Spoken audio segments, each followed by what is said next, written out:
Doctor Raúl Contreras, preguntan que qué ejercicio se recomienda para pacientes con cirrosis descompensada. Ok, sobre esto ha escrito bastante el doctor Aldo Montaño. La verdad es que son excelentes revisiones.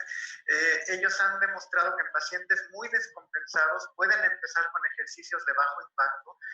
Han visto que la caminata es bien tolerada, o los ejercicios de resistencia leve con ligas, por ejemplo, son muy bien toleradas en el paciente cirrótico descompensado. Y conforme se va compensando, se puede ir incrementando la intensidad del ejercicio, siempre con el apoyo nutricional adecuado, conforme va recuperando masa muscular el paciente. Pero incluso en muy descompensados, los ejercicios de bajo impacto, a menos que el paciente no tenga la capacidad ni siquiera de levantarse, entonces sí es muy complicado. Pero en descompensados que tienen la capacidad de movilizarse, la caminata o los ejercicios de muy bajo impacto con ligas, el doctor Aldo Montaño ha demostrado que tienen muy buena respuesta en incrementar la masa muscular y en disminuir la incidencia de encefalopatía.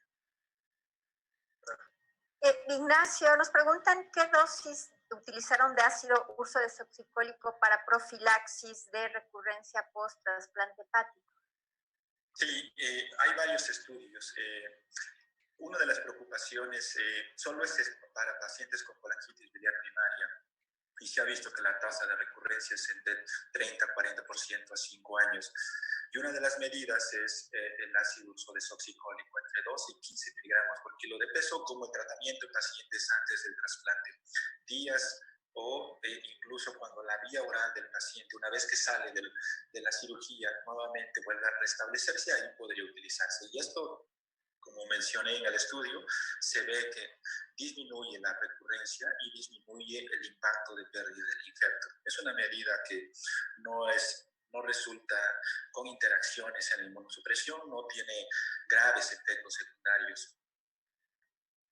Gracias, Nacho. Toño, sí. Te preguntan, pues es tema de actualidad, el daño hepático por SARS-CoV-2. ¿Qué podrías mencionarnos?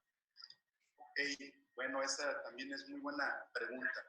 Realmente se han descrito tres mecanismos posibles aquí. Se ha hablado del efecto citopático directo, una llamada tormenta de citocinas como segundo mecanismo, y el tercer mecanismo que creo que es muy importante y es tema de nuestros ecos internacionales, la lesión hepática idiosincrásica por fármacos, por drogas, ¿no? Realmente el paciente, antes que llegue al hospital, habitualmente tiene una polifarmacia con todos los medicamentos y productos milagro que puedan protegerlo. El paciente los toma, ¿no? Y la otra es que cuando llega al hospital, yo creo que todos ustedes que han estado tratando pacientes con COVID-19, pues también tienen polifarmacia con múltiples fármacos que tienen potencial hepatotóxico ya conocido. Entonces, realmente no sabemos si solamente cuando hemos visto pacientes en nuestro hospital civil de Guadalajara que tienen un daño de sospecha que es citopático directo, habitualmente a los pocos días el paciente resuelve esa elevación enzimática. Y se ha visto que es predictora de resultados clínicos. Aquellos pacientes que llegan con AST, por ejemplo, más de 40, tienen mayor probabilidad de que necesiten ventilación mecánica asistida o necesiten terapia intensiva. Entonces, realmente creo que también estamos conociendo mucho sobre esta situación, pero ILI es un mecanismo importante y hasta el día de hoy no hay forma de prevención de ILI o de daño hepático por SARS-CoV. Los chinos inicialmente utilizaron una molécula que es el glicinato de amonio, y ellos lo utilizan también como mucolítico o algunas otras situaciones como para tratamiento de dolor por herpes zóster, pero realmente no hemos tenido ninguna experiencia. Tal vez una molécula que se pudiera acercar por los efectos antioxidantes pudiera ser ese adenosina que tiene probado efecto protector, por ejemplo, en quimioterapias, pero realmente no sabemos cómo le va a ir al paciente con SARS-CoV que tiene esa polifarmacia. Y en un paciente que predispuesto a lo mejor por tener infiltración grasa en el hígado, ¿no? Exacto, de hecho la enfermedad hepática preexistente crónica como lo que es hígado graso o la propia cirrosis pudiera predisponer a más daño. También hay estudios donde en DIL la preexistencia solo el del hígado graso o el síndrome metabólico nos puede predisponer más a esa lesión hepática idiosincrásica. Sí, el grupo del doctor Bajaj publicó en el British Medical Journal una comparación del resultado de mortalidad en cirróticos y no cirróticos. Nosotros, y esto lo revisamos porque en Mérida como que veíamos, todos los días leemos el reporte de Yucatán y casi no veíamos reporte de pacientes cirróticos, y yo no sé si es un problema, digo, no es un estudio médico, es el reporte que da la Secretaría todos los días, y no veíamos, nos llama la atención que para la altísima prevalencia de cirrosis allá no veíamos tantos fallecimientos. Ustedes, pues ahora sí que de experiencia, ¿qué han visto con los pacientes cirróticos? Sí, Ignacio. Sí, buenos días nuevamente.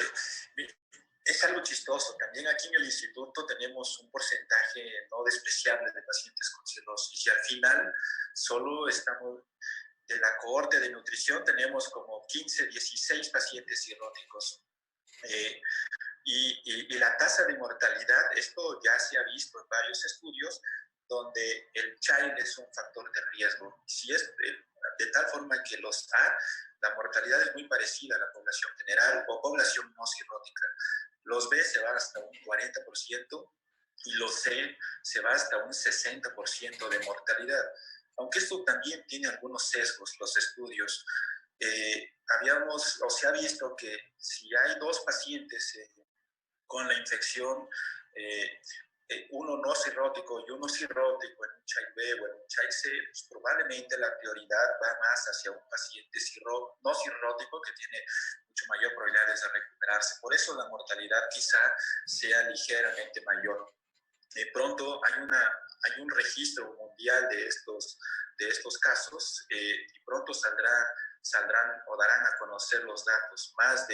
Más de 30 países aportando casos y veremos los resultados. Pero sí, la mayoría de las publicaciones y también lo que hemos visto acá es que a los child C les va peor.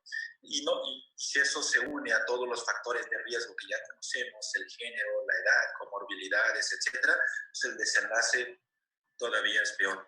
Pero sí, la realidad es que aquí en nutrición hemos visto muy pocos pacientes cirróticos infectados por SARS-CoV-2. O sea, puede ser que se queden en casa, eso es muy difícil de cuantificar. Toño, última opinión, muchas gracias. Toño. Sí, no, bueno, esto también. Nosotros hemos visto pocos pacientes con cirrosis, pero no les va tan mal como creíamos. Aquí probablemente sea lo que define el doctor Agustín Alvillos de los fenotipos de disfunción inmune en cirrosis. Y probablemente cuando expresen ese fenotipo de inmunodeficiente, pues probablemente que es como dice el doctor Ignacio, es el child cell que tiene una hepática más avanzada, en un estadio fisiopatológico ya avanzado, tiene mayor propensión a esa inmunodeficiencia y a que le vaya mal. Entonces, no es descabellado lo que estamos viendo, pero tal vez en las etapas iniciales también no tiene tanto impacto por ahora. Bueno, pues muchísimas gracias por ese excelente módulo y continuamos con los temas de hoy. Gracias a todos. Gracias. Muchas gracias.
vamos a iniciar con el módulo de páncreas y para iniciar el doctor Ismael Domínguez Rosado, quien hizo cirugía general en el Instituto Nacional de Ciencias Médicas y Nutrición, Salvador Subirán, y hizo un fellowship de cirugía hepato-pancreato-biliar en el hospital de la Universidad de San Luis, Missouri, de Washington, perdón, en San Luis, Missouri.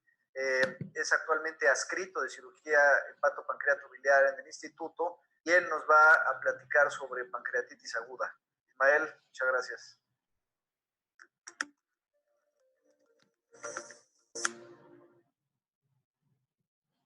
Buenos días, soy el doctor Ismael Domínguez Rosado. Quiero agradecer a la doctora Icaza y a todo el comité científico de la Asociación Mexicana de Gastroenterología por la invitación para participar en estos ECOS Internacionales 2020 con el tema de pancreatitis aguda.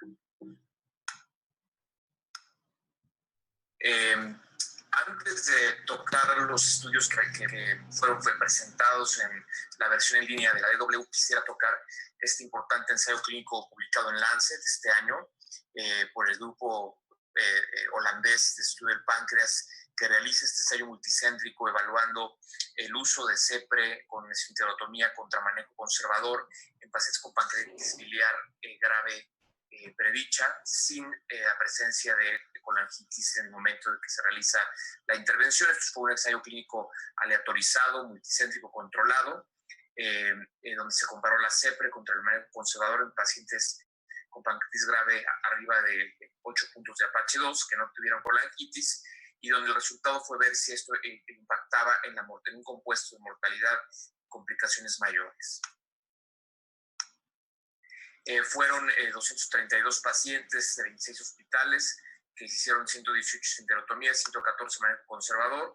El desenlace primario ocurrió en el 38% con CEPRE y 44% en conservador, sin haber una diferencia significativa en mortalidad y complicaciones mayores entre CEPRE y manejo conservador. Entonces, con este ensayo se concluye que la indicación de CEPRE en pancreatitis aguda sigue siendo pacientes que presenten con colangitis y que no hay en realidad un impacto aparente en disminuir la mortalidad o las complicaciones mayores en pacientes que tienen pancreatitis aguda grave de etiología biliar cuando esta no está acompañada de un cuadro de colangitis aguda. Este otro estudio epidemiológico que revisa los datos de pacientes hispanos en Estados Unidos y cuáles son algunos factores asociados a desenlaces. Se vio que los pacientes de sexo masculino tienen mayor mortalidad, mayor estancia hospitalaria y costos, y en realidad en los hispanos no hubo una diferencia significativa en términos de mortalidad o estancia hospitalaria, pero sí en mayores costos de insumos médicos.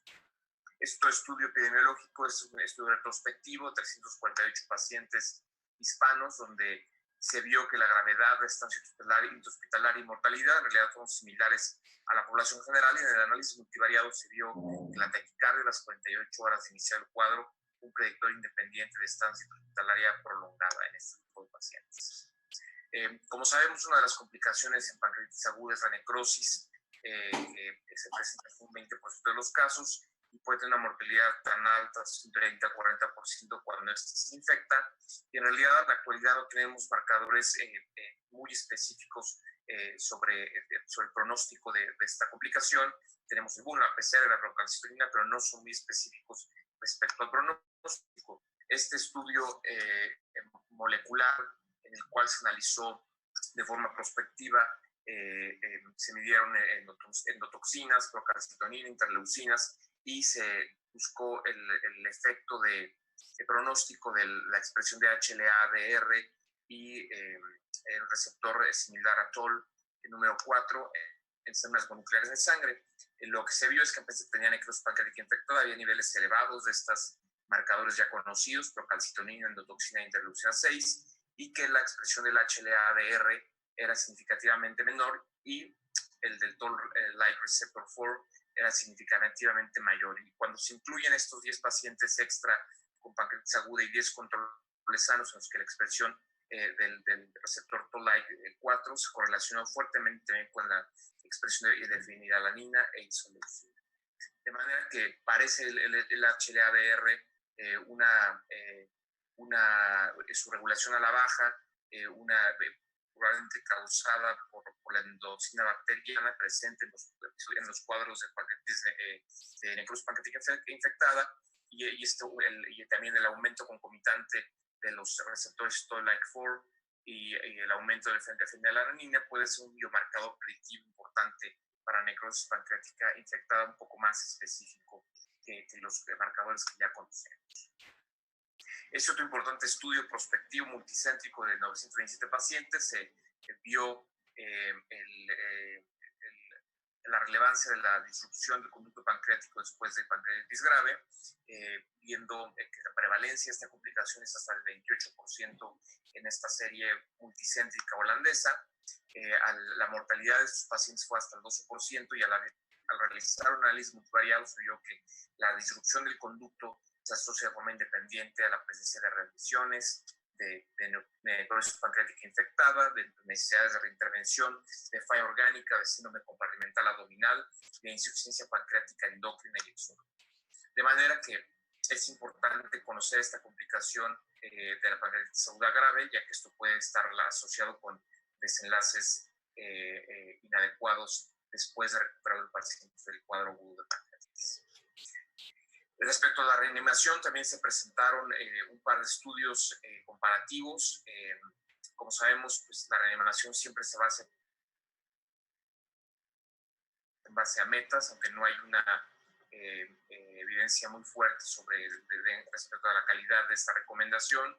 Y en la actualidad no es aconsejable utilizar coloides, pero tampoco hay suficiente evidencia de que los cristaloides sean francamente mejores. El estudio es un de datos de un ensayo clínico doble ciego aleatorizado comparando solución Ringer contra la solución salina en pancreatitis aguda. Aquí no se observó en realidad una diferencia en la prevalencia de respuesta inflamatoria sistémica ni a las 24, 48, 72 horas. No hubo tampoco una diferencia en efectos adversos. La tendencia a favor del uso de la solución Ringer es que había un efecto protector en la admisión a terapia intensiva y en estancia hospitalaria, pero esto era en realidad solo una tendencia. Y esto son datos preliminares, es un ensayo clínico que todavía no tiene una cantidad de pacientes importante, y desafortunadamente su desenlace primario no está, el diseño no está diseñado para un desenlace primario que evalúe mortalidad, por lo que se requiere un ensayo clínico con una muestra más amplia, donde realmente veamos el impacto que tiene a mortalidad y el impacto en respuesta inflamatoria sistémica en los primeros días. Este otro estudio comparativo de 343 pacientes con pancreatitis aguda comparando solución salina y Plasma-Light, una vez ajustado para variables de edad, sexo, se vio que se les administró Plasma-Light, que es otro cristaloide con una composición distinta de electrolitos, tenían menor respuesta inflamatoria a las 48 horas. Y en el grupo de solución salina existía mayor estancia hospitalaria, mayor tasa de readmisión y mayor tendencia a mortalidad. En realidad, este es un estudio no controlado, por lo cual se necesita un ensayo clínico aleatorizado para dilucidar si realmente el Plasma-Light tiene una diferencia significativa y real respecto a la solución salina, y si, bueno, esto tiene en realidad una relación de costo-beneficio, porque podría realmente ser equivalente a la solución salina, únicamente más cara. Es otro estudio donde se revisó el control glucémico temprano en pacientes con pancreatitis aguda. Fue un estudio también prospectivo, aleatorizado de 55 pacientes, donde un grupo de pacientes con control glucémico temprano, una meta de 180 miligramos por decilitro, o comparados también con tratamiento tradicional, y donde se evaluó la curva de tolerancia a la glucosa y la hemoglobina glucosilada. Se tuvieron también muestras de otro grupo de pacientes que habían tenido pancreatitis aguda y habían tenido la necesidad de ir a cirugía, 8 pacientes, 5 donadores con controles sanos que provenían de donadores cadavéricos. Se hizo también un estudio en modelo animal, induciendo pancreatitis con 2 grupos, uno sin control glucémico y otro con control glucémico con insulina, y fueron sacrificados los animales a los 7, 15, 30 y 60 días, realizando previamente una curva de tolerancia a la glucosa y recolectando tejido pancreático. Y lo que se encontró en este estudio es que en el grupo de pacientes que fue observado de forma prospectiva, hubo menos incidencia de intolerancia a la glucosa y diabetes a largo plazo en aquellos que hubo un control glucémico temprano. En los pacientes que donaron tejido, ya sea del control de donadores y los pacientes que habían sido sometidos a cirugía después de pancreatitis aguda, se vio que las células beta prestaban necrosis y diferenciación, y esto no se observó en el páncreas de donador caro. Y en el grupo animal, aquí se presentó menos incidencia de intolerancia a glucosa y diabetes en aquellos que habían tenido un control glucémico desde estadios tempranos de la pancreatitis aguda. En conclusión, parece respecto a este estudio experimental que el control glucémico reduce la incidencia de diabetes, intolerancia a la glucosa y reduce la desdiferenciación de las células beta funcionales si se hace este control de forma temprana. Bueno, como sabemos, el Step-Up Approach o abordaje escalonado es actualmente el paradigma del manejo de la necrosis pancreática infectada, y en base a eso se presentaron un par de estudios interesantes. Uno es un análisis interino de un ensayo clínico aleatorizado y controlado que maneja compara un manejo proactivo, que es el realizar la colocación de un drenaje de forma más temprana junto con antibióticos, documentar una necrosis pancreática infectada, comparado con el manejo estándar de retrasar lo más posible la intervención, empezar primero con antibióticos y así esto falla, ir a la intervención de un drenaje.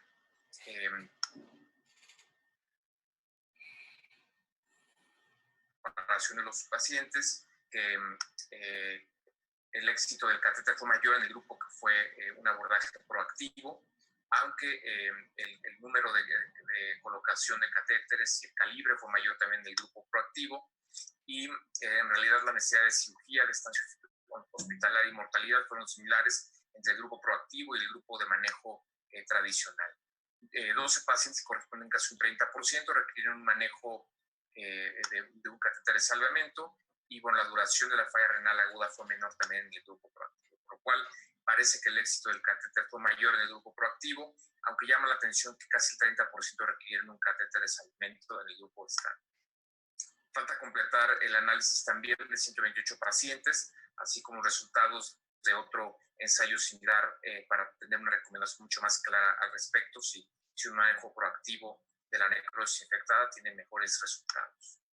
Y ese otro estudio retrospectivo es en relación al drenaje endoscópico, también comparando el manejo estándar, que es el retardado más de 4 semanas, con manejo temprano, y aquí vieron que los manejos tempranos requerían menos cantidad de drenajes endoscópicos repetidos de forma temprana, y no hay diferencia en relación al éxito del procedimiento, éxito clínico, eventos adversos, resolución de la colección y la mortalidad. Aún pues no hay un ensayo clínico controlado y aleatorizado respecto al drenaje endoscópico contra el drenaje percutáneo en este subgrupo de pacientes, que probablemente no sea necesario, ya que la decisión del drenaje endoscópico percutáneo tiene mucho que ver con la localización de la zona de necrosis pancreática infectada. Es una cuestión más bien técnica.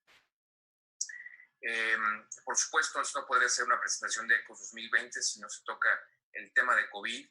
Y este es un interesante estudio retrospectivo de 7 hospitales en Minnesota en los últimos 4 meses, donde revisaron 339 ingresos por pancreatitis aguda y compararon a aquellos que tenían prueba positiva contra SARS-CoV-2 contra aquellos que se les había hecho la prueba pero no resultaron positivos, y se vio que aquellos que tenían el resultado positivo para SARS-CoV-2, o sea, confirmada la infección por COVID, tuvieron mayor mortalidad, mayor presencia de falla renal y respiratoria, fallas orgánicas persistentes y una mayor gravedad de la pancreatitis aguda, aún siendo equivalente la edad y el índice de masa corporal.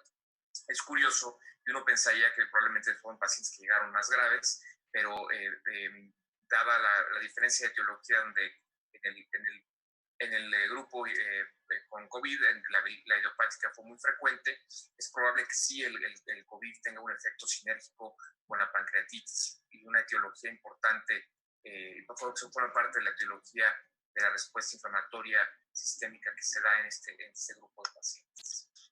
En conclusión, el ensayo APEC no demostró impacto de CEPRA en mortalidad y complicaciones en pacientes con pancreatitis aguda biliar sin colangitis. La disrupción del conducto pancreático es importante evidenciar en pancreatitis colitis grave, no hay diferencia en respuesta inflamatoria entre solución rígida y salina. El control glucémico es importante porque puede tener un impacto a largo plazo en la presencia de diabetes. Y hay estudios preliminares que sugieren que el drenaje percutáneo proactivo tiene mayor éxito que el drenaje tardío. Y bueno, hay menos eventos de drenaje de procedimiento endoscópico de forma temprana, y los pacientes con COVID concomitante tienen mayor mortalidad y fallas orgánicas. Muchas gracias.